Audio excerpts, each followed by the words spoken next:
Hello friends, मैं अनीता भास्कर आप सभी लोगों का अपने यूट्यूब चैनल पर स्वागत करती हूँ।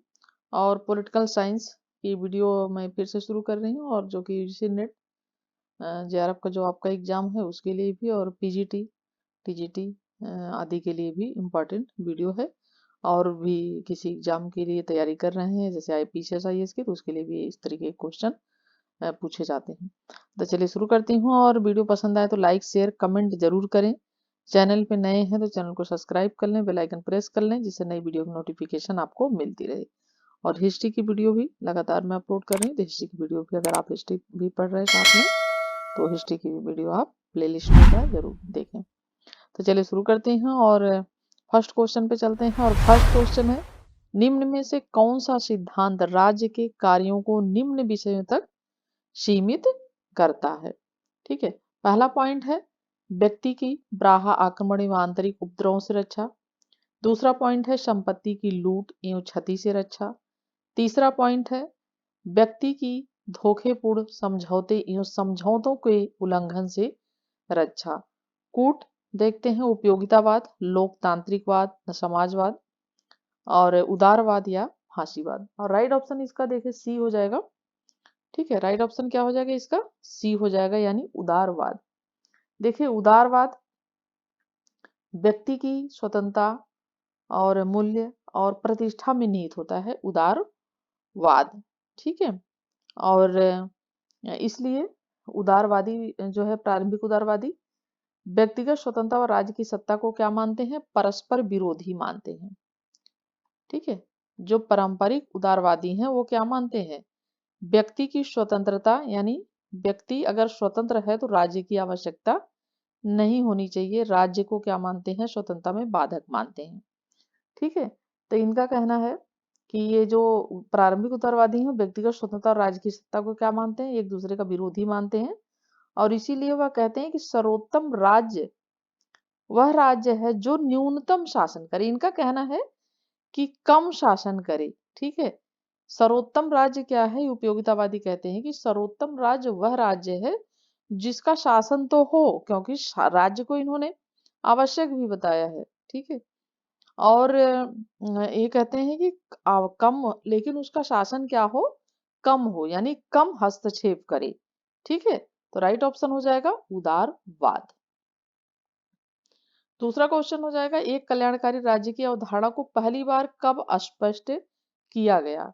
ठीक है, बाल्फोर घोषणाओं में, ब्रेवरिज प्रतिवेदन में, न्यू डील नीति में, या भारतीय संविधान में समाविष्ट राज्य के नीति निर्देशक तत्वों में। राइट ऑप्शन हमारा बी हो जाएगा। पहली बार कल्याणकारी राज्य की अवधारणा को पहली बार स्पष्ट किया गया था तो ब्रेवरिज प्रतिवेदन में हुआ था। ठीक है, ग्रीन ने कल्याणकारी राज्य के विचार का पूर्वाभास किया था, किंतु लॉर्ड विलियम बेवरिज की रिपोर्ट, क्या नाम था उनका पूरा? लॉर्ड, ठीक है, विलियम ब्रेवरिज। ठीक है, ब्रेवरिज की रिपोर्ट 1943।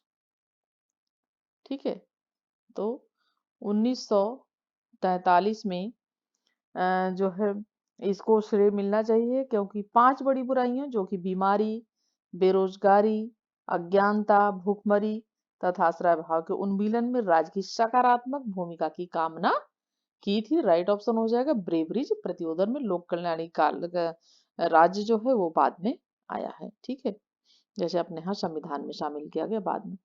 और थर्ड क्वेश्चन है, सामाजिक समझौता यह सिद्ध करना चाहता था कि राज्य एक जीव है, राज्य एक वर्ग है, राज्य एक यंत्र है, या एक सुरक्षा कंपनी है।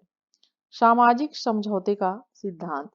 और वीडियो अगर डीपली आप इन सब की देखना चाहते हैं तो आप जरूर पॉलिटिकल थिंकर्स की जो वीडियो मैं अपलोड करती हूँ उसे जरूर देखा करिए। ठीक है, और वीडियो पसंद आए तो कमेंट करना मत भूलिएगा।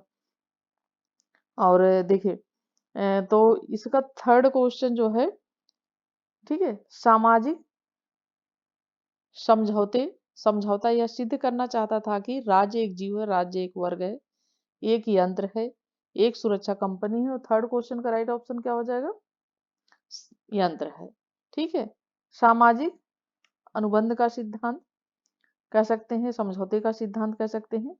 तो राज्य के यंत्री सिद्धांत के साथ ये निकट में जुड़ा है। और इसमें यह कल्पना की गई कि राज्य का निर्माण सब मनुष्यों ने क्या किया है, सामाजिक समझौते के अनुसार, कि सब मनुष्यों ने मिलकर राज्य का निर्माण किया है।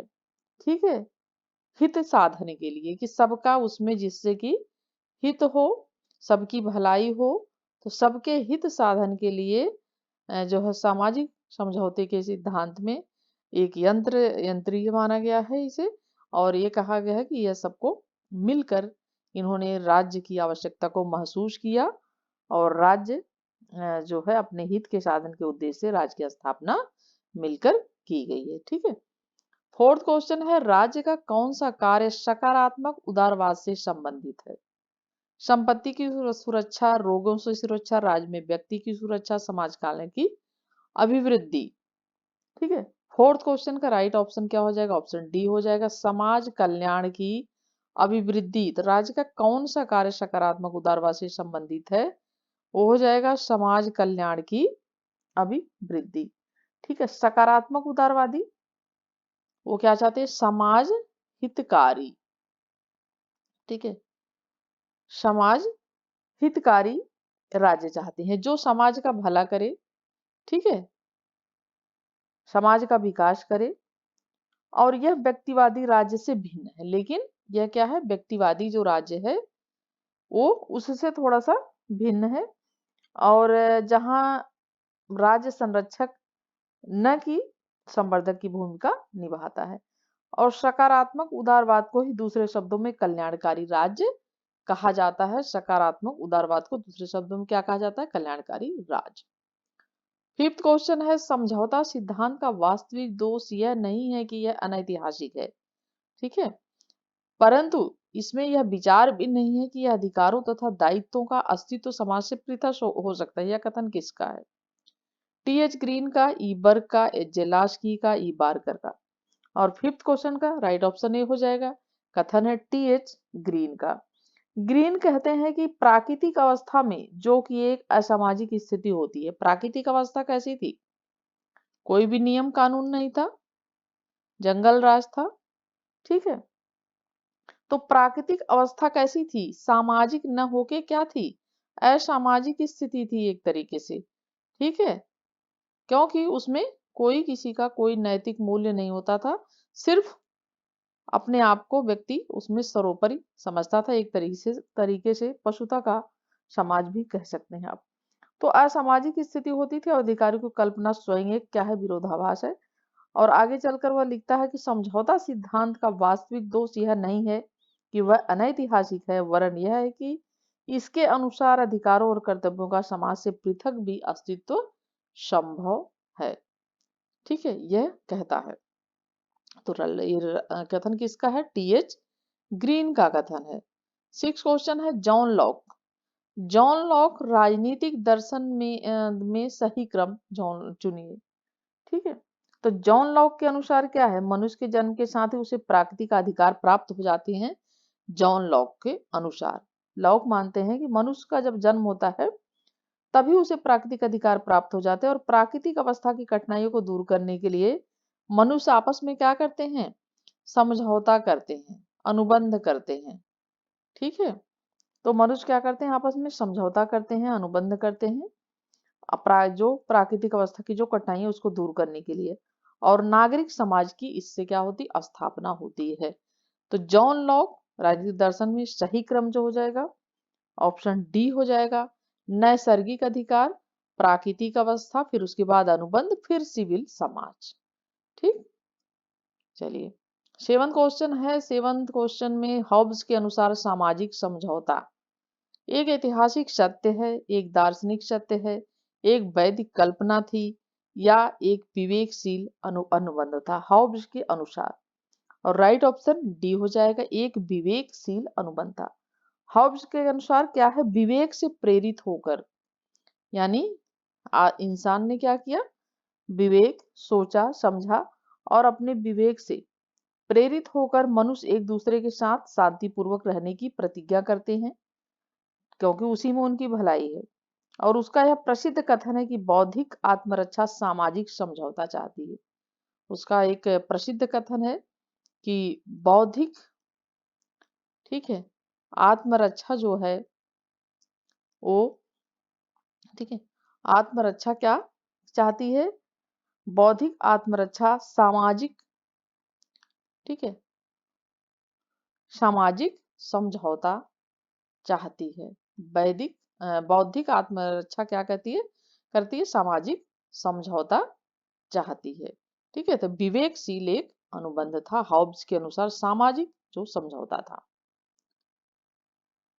और 8 क्वेश्चन है, निम्न में से किस विचारक ने महात्मा गांधी को सर्वाधिक प्रभावित किया था? कार्ल मार्क्स ने, हीगल ने, लियो टॉलस्टॉय ने, हेराल्ड लास्की ने। और 8 क्वेश्चन का राइट ऑप्शन सी हो जाएगा। ठीक है, ऑप्शन सी हो जाएगा, लियो टॉलस्टॉय से वो प्रभावित थे। और लियो टॉलस्टॉय की तरह ही एक दार्शनिक अराजकतावादी भी कहे जा सकते हैं। और गांधी जी ने उनकी ही तरह कर्ता और कर्म में भेद किया। किसमें भेद किया? कर्ता और कर्म में भेद किया था उन्हीं की तरह। और अपने अहिंसक विरोध का निशाना कर्ता को न मानकर कर्म को बनाया। उन्होंने जो उनका अहिंसा का वो था, उसको कर्ता को नहीं मानकर उन्होंने कर्म को बनाया। वे टॉलस्टॉय के इस कथन से भी प्रभावित थे कि हिंसक युद्ध की तरह अहिंसक युद्ध में भी योद्धाओं का समुचित शिक्षण व प्रशिक्षण होना चाहिए। क्या कहा था उन्होंने इस बात से? लियो टॉलस्टॉय ने, लियो टॉलस्टॉय का कथन है कि अहिंसक युद्ध में भी योद्धाओं का समुचित शिक्षण व प्रशिक्षण होना चाहिए योद्धाओं का। और इसी कारण गांधी जी ने दक्षिण अफ्रीका में टॉलस्टॉय तथा फीनिक्स आश्रमों एवं भारत में साबरमती सत्याग्रह आश्रमों की स्थापना की थी। भारत में कौन कौन सी करी है उन्होंने? ठीक है, भारत में साबरमती, ठीक है, साबरमती और सत्याग्रह, ठीक है। और वहां पे भी पूछ लेता है कई बार कि उन्होंने दक्षिण अफ्रीका में कौन सी करी।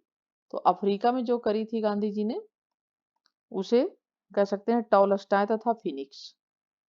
ठीक है, टॉलस्टॉय तथा फिनिक्स, ठीक है, दो वहां पे उन्होंने की थी। चलिए, 9 क्वेश्चन है, निम्नलिखित में से कौन सी पुस्तकें महात्मा गांधी द्वारा लिखी गई थी? Sarvodaya, the story of my life, my experiment with truth, Satyagraha and non violence. ठीक है, और 9th क्वेश्चन का जो राइट ऑप्शन हो जाएगा, ऑप्शन सी हो जाएगा। ठीक है, 1 और 3। एक तो सर्वोदय लिखी थी उन्होंने, और माई एक्सपेरिमेंट विथ ट्रू, इसे हिंदी में सत्य के साथ मेरे प्रयोग, सत्य के साथ मेरे प्रयोग। और बड़ी अच्छी पुस्तक है ये, मैंने पढ़ा है इसे, सत्य के साथ मेरे प्रयोग, गांधी जी की पुस्तक। आप ऑनलाइन मंगा सकते हैं, पढ़ सकते हैं, बहुत ही अच्छा है, अच्छी पुस्तक है। तो my experiment with truth English में मिलेगी और हिंदी में सत्य के साथ मेरे प्रयोग। तो ये है इनकी। और ठीक है, और गांधी जी की और भी मुख्य पुस्तकें हैं, जैसे autobiography R be the story of my experiment with truth है ही है, 1927 की ये पुस्तक। ठीक है, और उसके बाद सर्वोदय है, हिंद स्वराज है, ठीक है, हिंद स्वराज, हिंद स्वराज है। और सत्याग्रह इन साउथ अफ्रीका, पंचायत राज, ये सभी, ये सारी पुस्तकें। ठीक है, पंचायत राज, और यह 1987 में बाद में आई थी। और सत्याग्रह इन साउथ अफ्रीका। ठीक है, तो राइट ऑप्शन हमारा हो जाएगा 1 और 3, यानी सर्वोदय और my experiment with truth. 10th और लास्ट क्वेश्चन है गांधी जी के लिए, ट्रस्टीशिप से अभिप्राय है राष्ट्रीयकरण, श्रमिक प्रबंधन, संपत्ति का व्यक्तिगत स्वामित्व, किंतु इसका सामाजिक उपयोग, राज्य प्रबंधन। और 10th क्वेश्चन का, ठीक है, राइट ऑप्शन क्या हो जाएगा? ऑप्शन सी हो जाएगा। ट्रस्टीशिप से अभिप्राय क्या है गांधी जी के लिए? संपत्ति का व्यक्तिगत स्वामित्व, किंतु इसका प्रयोग क्या होना चाहिए? सामाजिक उपयोग होना चाहिए। और डीपली अगर आप इसके बारे में, गांधीवाद के बारे में जानना चाहते हैं, तो मैंने गांधीवाद की भी पॉलिटिकल थिंकर्स में अपलोड करा हुआ है वीडियो, तो आप प्लेलिस्ट में जाएंगे तो आपको पॉलिटिकल थिंकर्स की वीडियो मिल जाएगी, जिसमें आपको गांधीवाद नाम से 3 वीडियो मिल जाएंगी और उसमें गांधी जी के सारे विचार आपको मिल जाएंगे। ठीक है। जैसा कि गांधी जी राज्य विहीन समाज की स्थापना करना चाहते थे और उससे पहले वो तत्कालिक अवस्था के लिए एक व्यवहारिक समाधान भी प्रस्तुत करते हैं, न्यायिकता का सिद्धांत भी प्रस्तुत करते हैं और उनके अनुसार पूंजीपति अपने नियंत्रण में आने वाली संपत्ति को व्यक्तिगत संपत्ति न समझे, बल्कि उसे जनता की धरोहर समझकर अपने आप को उसका न्यायधारी माने, लेकिन उसका उपयोग संपूर्ण समाज की उन्नति, ठीक है, और प्रगति के लिए वो करे। ठीक है। तो इस तरीके से गांधी जी के विचार तीनों वीडियो आप देखेंगे तो आपको मिल जाएंगे। ठीक है। और 10 क्वेश्चन मैंने लिए हैं और वीडियो पसंद आए तो लाइक कमेंट जरूर करिएगा, जिससे मैं आगे भी फिर पॉलिटी की वीडियो बनाऊं अच्छी तरीके से। ठीक है। और इसी के साथ नेक्स्ट वीडियो मिलती हूँ, तब तक के लिए thank you for watching video.